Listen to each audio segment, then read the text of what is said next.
beaucoup de chance de grandir dans différents pays, différents continents et côtoyer des personnes du monde entier. Mon père travaillait en tant que diplomate, ce qui nous amenait à déménager régulièrement.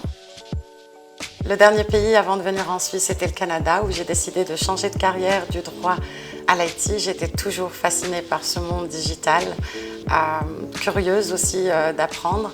Récemment, j'ai choisi de m'installer dans mon pays de cœur, la Suisse, le pays le plus innovant. Un pays qui me fascinait toujours par sa diversité, sa douceur, ses montagnes. Je me suis donc installée à Fribourg avec ma fille et mon mari. Hajar, bienvenue, un immense merci d'avoir accepté d'être aujourd'hui avec nous pour échanger sur les enjeux managériaux dans le secteur de l'IT. Tu fais partie des 300 femmes les plus remarquables en IT en Europe.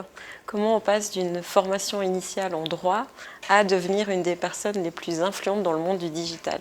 C'est venu très naturellement. J'étais toujours fascinée par le monde digital, l'IT, le futur aussi. Et donc après avoir poursuivi mes études en droit, j'ai décidé de changer de carrière et de continuer dans ce qui me passionne, qui est l'IT, et donc changer de diplôme et poursuivre mes études en Computer and Science. Donc après la Jordanie, le Canada, tu débarques à Zurich et tu décroches, sans maîtriser la langue de Goethe, direct un poste de manager de qualité. Selon toi, avec le recul, comment en tant qu'expatrié, on trouve sa place? C'est une très très bonne question et je pense de mon côté en Suisse, ce qui était le plus important, c'est la confiance. C'est aussi s'intégrer, ce que j'ai pu aussi avoir depuis mon plus jeune âge, vu les voyages que j'ai faits. Mais je pense ce qui était important, c'est de faire ce qu'on appelle en anglais le extra mile et de toujours essayer de faire plus pour se différencier, de bâtir une réputation aussi dans le domaine digital n'est pas facile, surtout pour une femme. Et je pense que ça a nécessité beaucoup de travail, mais aussi de résilience. Alors, se différencier, justement, la Suisse a très bien su le faire pendant la pandémie, puisqu'on s'est rendu compte qu'on avait un léger train de retard dans la digitalisation. Est-ce que, selon toi, c'est un problème de leadership ?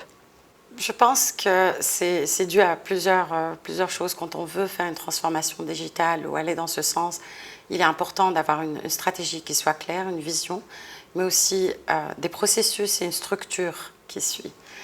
Je pense que nous avons beaucoup de manque à avoir cet ensemble. Nous pensons uniquement que une transformation digitale se fait par transformer des systèmes, mais ce n'est pas le cas. Je pense qu'il faut un tout.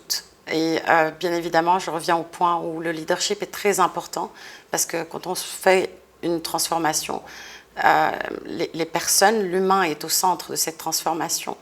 Et la culture du changement doit être omniprésente, ce qui fait que l'importance du leadership est clé.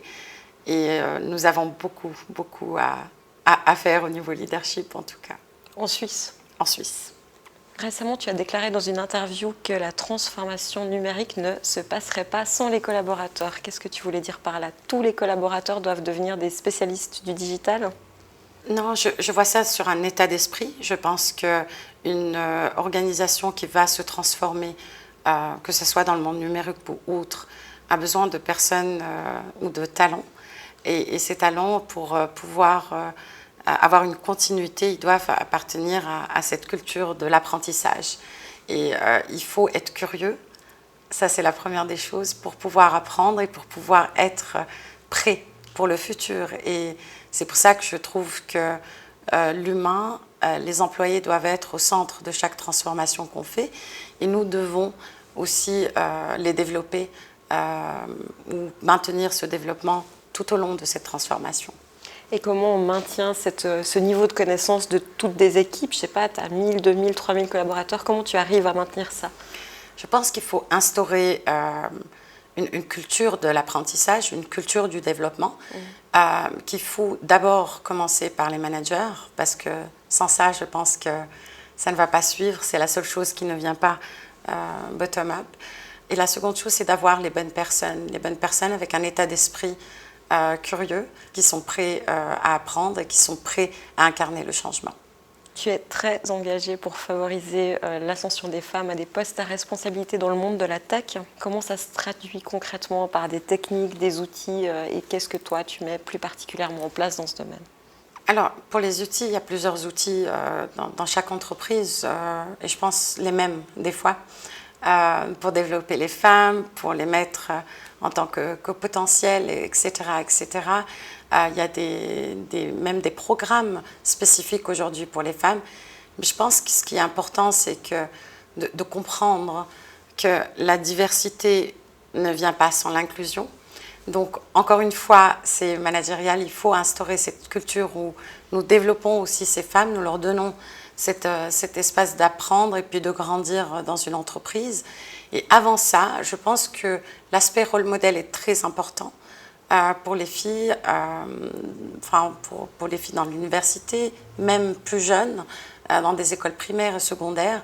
Des rôles modèles sont très importantes, mais aussi l'orientation est aussi importante et joue un rôle crucial. Je vois aussi des pourcentages dans les universités où plusieurs jeunes filles ont des excellents résultats, mais c'est après qu'on ne voit pas ces femmes au sein des entreprises ou dans le monde numérique. Et je pense que chaque organisation aujourd'hui, chaque entreprise se doit d'être impliquée dans la formation, mais aussi dans le développement et aussi dans l'inclusion de ces femmes. Et je pense qu'aujourd'hui, je suis très positive parce que je vois qu'il y a beaucoup de rôles modèles, d'excellents rôles modèles dans le domaine de l'IT, lesquels peuvent être un très bel exemple pour les filles, mais aussi les organisations ont un devoir vis-à-vis de ça.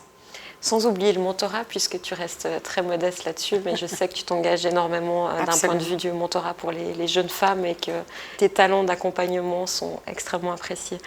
Qu'est-ce que tu fais aujourd'hui pour garantir un pipeline diversifié dans tes équipes au quotidien?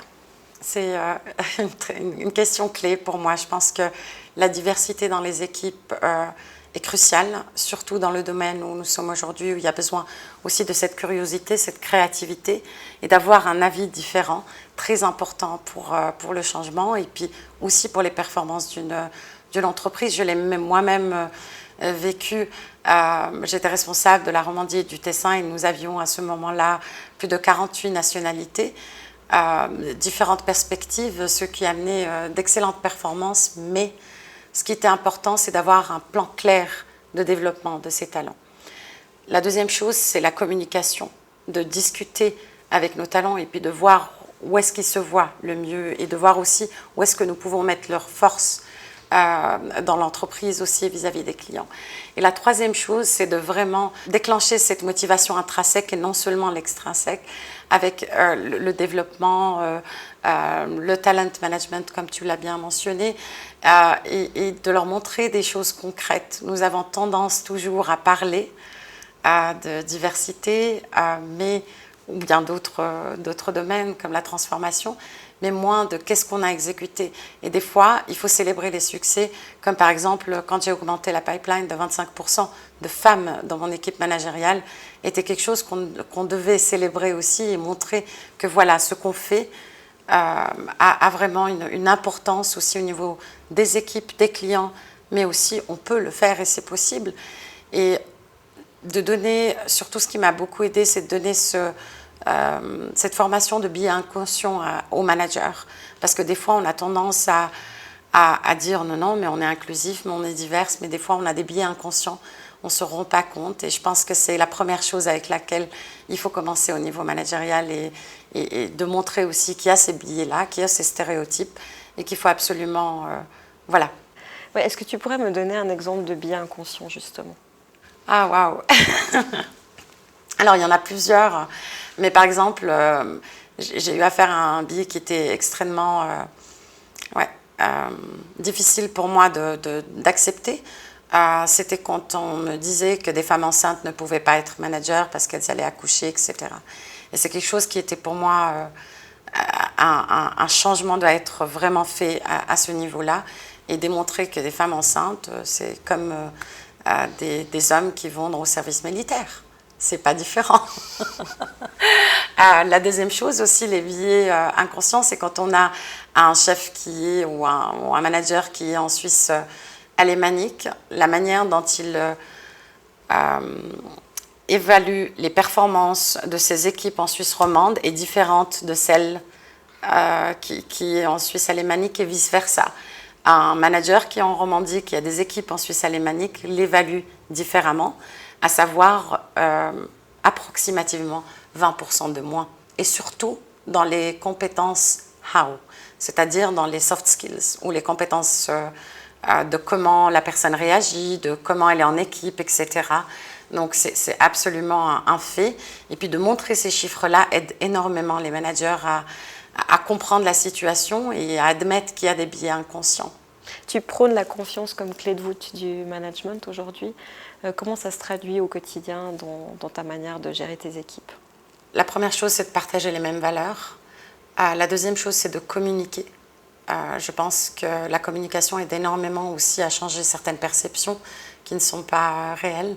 Et la troisième chose pour moi, c'est, tu l'as bien mentionné, une équipe. Je pense que les petites choses se font individuellement, les grandes choses se font avec une équipe. Et pour avoir une équipe qui gagne, il faut un leader qui montre une vision claire, une mission commune et qui aide et qui les entoure et qui lead par son exemplarité. Je pense ça réussit naturellement à mettre cette base de confiance entre un manager et ses équipes. En tout cas, merci pour ta confiance, Hajar. C'était un plaisir de pouvoir échanger avec toi. Merci beaucoup. Merci aussi de votre confiance.